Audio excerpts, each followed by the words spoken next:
Hi friends, అందరికీ నమస్తే. Welcome back to my YouTube channel. ఈ వీడియోలో వచ్చేసి మనము ఐడిబిఐ జేఎం ఎగ్జామ్ గురించి మనం మాట్లాడుకుందాము. ఇది వచ్చేసి నేను గ్రేడ్ ఓ గురించి చెప్తున్నాను. అండ్ ఇందులో నేను ఈ వీడియోలో ఏం కవర్ చేస్తానంటే ఎగ్జామ్ లెవెల్ గురించి కవర్ చేస్తాను. ఓకే, ఎగ్జామ్ లెవెల్ గురించి అండ్ కట్ ఆఫ్స్ గురించి. ఓకే, అండ్ కట్ ఆఫ్స్ గురించి ఇంకొకటి ఏంటంటే ఎడ్యుకేషన్, మీరు అప్లికేషన్ అప్లై చేసేటప్పుడు ఎడ్యుకేషన్కి సంబంధించి ఎడ్యుకేషన్ క్వాలిఫికేషను దాని గురించి వచ్చినప్పుడు మనకి సెమ్ వైజ్గా మార్క్స్ అడుగుతుంది. ఓకే, ఆ మార్క్స్ ఎన్ని వచ్చినాయి అని క్లియర్గా అడుగుతున్నారు. సో వాటి గురించి కూడా ఈ వీడియోలో నేను కవర్ చేశాను. సో వీడియో స్కిప్ చేయకుండా ఎండ్ వరకు చూడండి. ఫస్ట్ మనం ఎగ్జామ్ లెవెల్ గురించి, దీని గురించి మనం మాట్లాడుకోవాలి. ఎలా ఉంటుంది ఎగ్జామ్ ప్యాటర్న్? ఓకే, ప్యాటర్న్ మీకు తెలిసే ఉంటుంది, ఎన్ని మార్క్స్ అయిందనేది.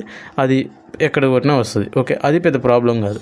బట్ లెవెల్, ఓకే, ఆ లెవెల్ అనేది మనం తెలుసుకోవాలి. అంటే ఎలా ఉంటుంది అంటే same like RRB PO. Okay, RRB PO mains paper ఎలా అయితే ఉంటుందో యాజ్ ఇట్ ఈజ్ అలానే ఉంటుంది పేపరు. ఎందుకంటే RRB PO mains paper. Okay, same questions అలానే ఉంటాయి, ప్యాటర్న్ అలానే ఉంటుంది. ఓకే, సేమ్ క్వశ్చన్ టైప్, అడిగే టైప్ అలానే ఉంటుంది. ఎవ్రీథింగ్ మనకి ఆర్ఆర్బి పిఓ లెవెల్ ఎలా అయితే ఉంటుందో సేమ్ లైక్ దట్ అలానే ఉంటుంది. కొంచెం కూడా మనకి అటు ఇటు ఉండదు. ఆర్ఆర్బి పిఓ కొంచెం ఐబీపీఎస్ క్లర్క్, ఓకే, కొంచెం అటు ఇటుగా ఉంటుంది. అండ్ కంప్యూటర్ ఉంటుంది ఇందులో. కంప్యూటర్ మీరు లేదనుకోవద్దు, కంప్యూటర్ క్వశ్చన్స్ అడుగుతారు. ఓకే, కంప్యూటర్ క్వశ్చన్స్ ఒక 15 to 20 వరకు వస్తాయి నాకు తెలిసి. జనరల్ అవేర్నెస్ సెక్షన్లో ఉంటాయి అవి. సో మీరు కంప్యూటర్ కూడా చదువుకొని వెళ్ళాలి. ఇక్కడ కట్ ఆఫ్స్ గురించి మనం మాట్లాడుకోవాలి. ప్రీవియస్ ఇయర్ కట్ ఆఫ్స్ మీరు అందరూ అడుగుతున్నారు. ప్రీవియస్ 5 years పెట్టండి, 4 years పెట్టండి, ప్రీవియస్ ఇయర్ కట్ ఆఫ్స్ మొత్తం పెట్టండి అంటున్నారు.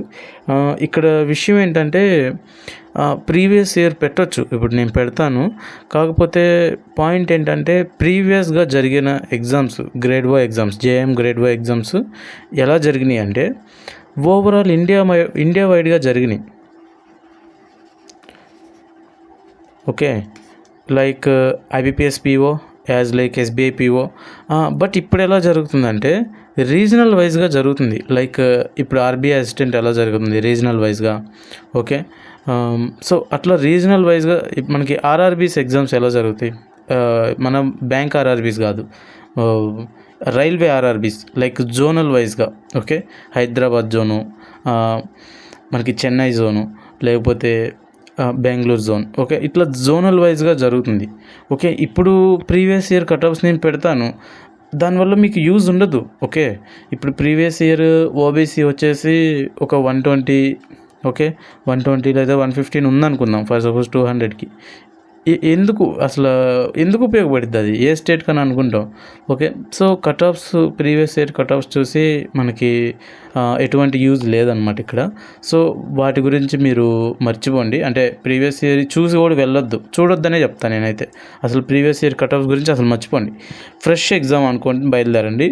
బట్ ఒక స్టేజ్ అని ఉంటుంది, లైక్ ఇంత వస్తే అయిపోద్ది, ఇన్ని మార్క్స్ మనము పెట్టాలి అనేది ఒక ఇది ఉంటుంది అనమాట.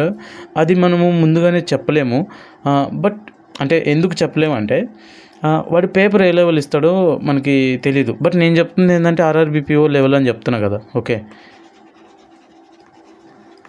ఆర్ఆర్బిపిఓ లెవెల్ అన్నానంటే ఆ లెవెల్ లెక్క చూసుకుంటే మనకి అట్లీస్ట్ ఒక 110.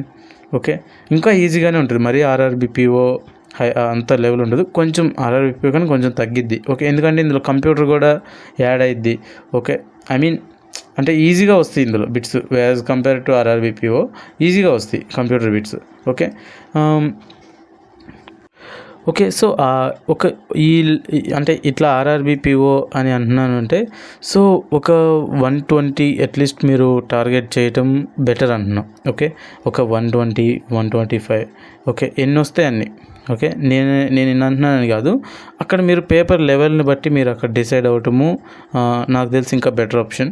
బట్ మీ ప్రాక్టీస్ అనేది మాత్రము కొంచెం హెవీగానే చేయాలి. ప్రాక్టీస్ అనేది చేస్తే అక్కడ ఈజీ వస్తే అది బెటర్ అయ్యిద్ది, ఒకవేళ టఫ్ వచ్చినా ఇంకా బెటర్ అయ్యిద్ది. ఓకే, సో ముందుగానే ఇంత అని అనుకొని ముందుకెళ్ళటం అనేది it's a bad idea. But ఒక రేంజ్ అనేది మన క్యాపబిలిటీ ఒకటి, పేపర్ లెవెల్ ఒకటి డిసైడ్ చేస్తుంది అనమాట కట్ ఆఫ్ కానీ. అండ్ ఇక్కడ జోనల్ వైజ్గా డివైడ్ చేశాడు కాబట్టి ఇక్కడ ఏంటంటే కట్ ఆఫ్ అనేది వేరీ అయిపోతూ ఉంటుంది. ఓకే, లైక్ వైజ్ హైదరాబాద్కి ఒక number of vacancies and number of applications పడతాయి. అండ్ బెంగళూరుకి ఒక నెంబర్ ఆఫ్ అప్లికేషన్స్, ఓకే, ఒక నెంబర్ ఆఫ్ పీపుల్ ఎక్కువ చదివే వాళ్ళు వచ్చారు అనుకుందాం. ఓకే, చదివే వాళ్ళు వచ్చారంటే ఆటోమేటిక్గా కట్ ఆఫ్ పెరిగిపోయింది. సో ఇట్లా వేరియస్ ఫ్యాక్టర్స్ అనేది దీని మీద కట్ ఆఫ్స్ మీద డిపెండ్ అయి ఉంటుంది. సో ఈ ఫ్యాక్టర్స్ మనము ఎగ్జామ్కి ముందు చెప్పటం అనేది బుల్షిట్ అనమాట. సో ఇవన్నీ మనము చెప్పలేని థింగ్స్ అనమాట. ఓకే, నాట్ అబౌట్ మీ, ఎవరైనా కానీ, ఓకే, ఎవరైనా కానీ ఇవన్నీ చెప్పలేని థింగ్స్. ఓకే, వన్స్ మనం పేపర్ చూస్తే then we can estimate that ఈ పేపర్కి అయితే ఇంత ఉండొచ్చు. బట్ వేరీ అయ్యే ఛాన్స్ ఎక్కడ ఉంటుందంటే ద పీపుల్, అంటే the students, the aspirants who applied for the state, for the particular zone, I think zone at present. Okay, అంటే ఆ జోన్కి అప్లై చేసిన స్టూడెంట్ మీద డిపెండ్ అయి ఉంటుంది సమ్టైమ్స్ కట్ ఆఫ్. ఓకే, ఎక్కువ చదివే వాళ్ళు పడితే కట్ ఆఫ్ ఆటోమేటిక్గా పెరిగిద్ది. ఒకళ్ళు మోడరేట్ పీపుల్ పడ్డారంటే కట్ ఆఫ్ ఆటోమేటిక్ తగ్గిద్ది. ఓకే, సో ఇట్లా అనేది మనకి కట్ ఆఫ్ అనేది డిపెండ్ అయ్యిద్ది. బట్ ఒక రేంజ్ మనం మాట్లాడుకోవాలంటే ఒక 125 ఈజ్ ఏ బెటర్ స్కోర్ అనమాట. అన్ని స్కోర్ చేస్తే మనకి ఇంటర్వ్యూకి కూడా సరిపోవాలి. అంటే జస్ట్ కట్ ఆఫ్ అనేది అట్లా దాటకుండా మనకి ఇంటర్వ్యూ మెరిట్ కూడా ఉంటుంది అనమాట. అంటే ఫైనల్ మెరిట్ లిస్ట్లోకి మన పేరు రావాలంటే ఇన్ని మార్క్స్ అయితే రావాలన్నమాట. ఓకే, అండ్ ఇక్కడ ఈ ఎడ్యుకేషన్ క్వాలిఫికేషన్ మనము పెట్టే దగ్గర మనకి ఇవి ఎలా పెట్టాలి అనేది చాలామందికి డౌట్ ఉందన్నమాట. మనకి టెలిగ్రామ్ ఛానల్లో కూడా ఒక అతను అడిగారు. సో దానికోసమే ఈ వీడియో అనేది. ఇక్కడ మనకి గ్రాడ్యుయేషన్ ఇక్కడ ఉంది చూసారా, ఇక్కడ నేమ్ ఆఫ్ ద కాలేజ్, మీ కాలేజ్ నేమ్ ఇచ్చేస్తారు. నేమ్ ఆఫ్ ద యూనివర్సిటీ, మీ యూనివర్సిటీ ఎఫిలియేటెడ్ ఏదో ఒక యూనివర్సిటీ ఉంటుంది కదా, ఆ యూనివర్సిటీ. మీరు డిగ్రీ లేకపోతే బీటెక్ లేకపోతే వేరే ఏదైనా గ్రాడ్యుయేషన్ ఉంటే దాంట్లో మీ స్ట్రీమ్ ఏంటి, okay, date of passing, percentage of marks, class, grade. Okay, course 60% above ఉంటాం కాబట్టి నాకు తెలిసి అది ఫస్ట్ క్లాస్ అయితే. ఇక్కడ చూడండి, ఇక్కడ మార్క్స్ ఎలా వస్తాయి మనకి. ఓకే, ఎగ్జాక్ట్ మార్క్స్ ఎలా వస్తాయి అంటే సమ్టైమ్స్ మనకి ఏంటంటే మార్క్స్ ఇవ్వరు, అక్కడ గ్రేడ్ పాయింట్స్ ఇస్తారు. ఓకే, ఆ గ్రేడ్ పాయింట్స్ మనం మార్క్స్గా కన్వర్ట్ చేసుకోవచ్చు.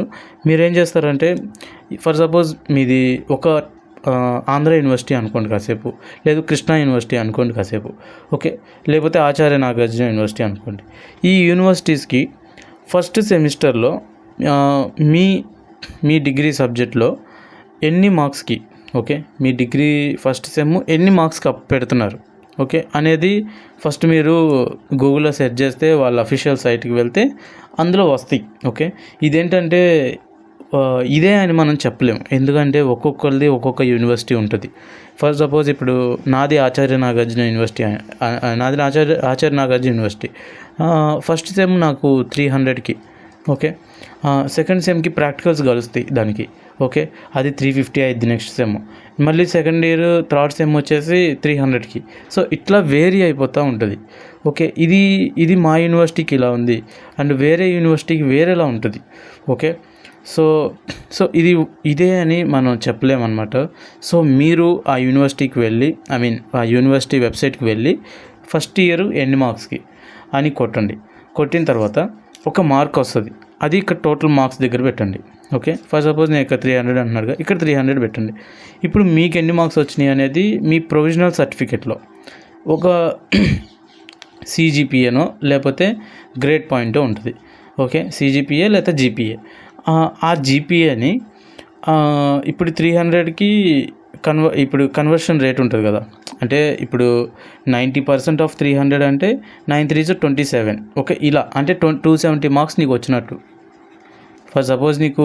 సో ఇట్లా మీరు కన్వర్షన్ చేసుకొని దెన్ ఒక్కొక్క సెమిస్టర్కి మార్క్స్ మీరు అటెండ్ చేసేసేయండి. అండ్ ఓవరాల్ మీకు టోటల్ ఎలాగో ఇస్తారు కదా మనకి, మెయిన్ దాని మీద ఇన్ని మార్క్స్ వచ్చినాయి, లేకపోతే ఇంత గ్రేడ్, ఇంత టోటల్ వచ్చింది, లేకపోతే ఇంత పర్సంటేజ్ ఆఫ్ అని మీకు తెలిసే ఉంటుంది. సో ఇది ఇచ్చేస్తారు. ఓకే, మీరు ఇక్కడ వేరీ చేసేదాన్ని బట్టి ఇక్కడ టోటల్ మారిపోతూ ఉంటుంది ఆటోమేటిక్గా. మీరు ఇక్కడ ఒక మార్క్ పెంచారంటే ఇక్కడ పెరిగిపోతుంది, ఒక 10 మార్క్స్ తగ్గించారంటే ఇక్కడ ఆటోమేటిక్గా ఇది ఓకే ఆటోమేటిక్ జరిగిపోతూ ఉంటుంది. అది మీరు ఒకసారి చూసుకోండి. ఇప్పుడు నేను చెప్పింది అర్థమైంది కదా. మీ అఫీషియల్ వెబ్సైట్లోకి వెళ్ళి టోటల్ మార్క్స్ దగ్గర మీరు ఫస్ట్ సెమ్ టోటల్ ఎన్ని మార్క్స్ అని మీరు కొడితే వస్తుంది. అది ఇక్కడ అప్లోడ్ చేసేసేయండి. ఇప్పుడు మీకు చాలా వరకు CGPA ఇస్తారు లేదా GPA ఇస్తారు. GPA కన్వర్షన్ రేట్ చూసుకోండి. ఫర్ సపోజ్ మీకు 8 GPA ఉంది. 8 GPA అంటే 300లో అంటే ఎంత పర్సెంట్ అది ఓకే 240 మార్క్స్ ఏమో వచ్చుంటాయి. ఓకే, ఇట్లా మీరు మళ్ళీ CGPA వేరు, నాకు తెలిసి CGPA వేరుంటుంది, GPA వేరుంటుంది. ఒకసారి మీరు చూసుకోండి. ఓకే, ఒక్కొక్క యూనివర్సిటీకి అది ఒక్కొక్కలాగా మారిపోతూ ఉంటుంది. సమ్టైమ్స్ CGPA 9.5తో క్యాలిక్యులేట్ చేయాలి, GPA అయితే 10తో క్యాలిక్యులేట్ చేయాలి. ఓకే, కన్వర్షన్ రేట్ అనేది ఒక్కొక్క యూనివర్సిటీకి ఒక్కొక్కలాగా ఉంటుంది. మీరు ఒకసారి చూసుకోండి. ఆచార్య నాగార్జున యూనివర్సిటీకి అయితే 9.5 అంటే మీకు ఎంతైతే CGPA ఇస్తాడో దాన్ని ఇంటూ 9.5 చేయాలి. ఓకే, ఇవన్నీ మీరు ఐ థింక్ మీకు తెలిసే ఉంటుంది, బట్ తెలియని వాళ్ళు ఉంటారు కదా కొంతమంది. సో వాళ్ళకి ఇది చెప్తున్నాను. I hope it is useful. ఇంకా ఏమైనా డౌట్స్ ఉంటే డెఫినెట్లీ కామెంట్ చేయండి. అండ్ మనకు ఒక టెలిగ్రామ్ ఛానల్ ఉంది, సేమ్ ఇదే నేమ్తో ఉంటుంది, ఈజీ జాబ్ పోర్టల్ అని. ఓకే, ఫాస్ట్ అప్డేట్స్ ఉంటాయి. ఓకే, మ్యాక్సిమం అన్ని అప్డేట్స్ మనము దాంట్లో పోస్ట్ చేస్తూ ఉంటాము. కొన్ని వీడియోస్ చేయలేనివి ఉంటాయి అనమాట. అంటే చిన్న అప్డేట్కి కూడా వీడియో ఎందుకు, మీ టైం వేస్ట్ ఎందుకు అని అలాంటి అప్డేట్స్ కూడా ఉంటాయి అనమాట. సో అలాంటి అప్డేట్స్ అన్ని మన టెలిగ్రామ్ ఛానల్లో పెడతాము. ఒకసారి అందులో జాయిన్ అవ్వండి. అందులో చూడండి ఎంత ఫాస్ట్గా వేరేదంతా కంపేర్ చేయండి, చాలా ఫాస్ట్ ఉంటుంది అప్డేట్. ఓకే, అండ్ ఇంకా ఏమన్నా ఈ జామ్ గ్రేడ్ ఓలో మీకు ఏమన్నా డౌట్స్ ఉంటే డెఫినెట్లీ మీరు కామెంట్ చేయండి. I will definitely respond to you to each and every comment ఈ అప్లికేషన్కి సంబంధించి. Okay, and thank you for watching.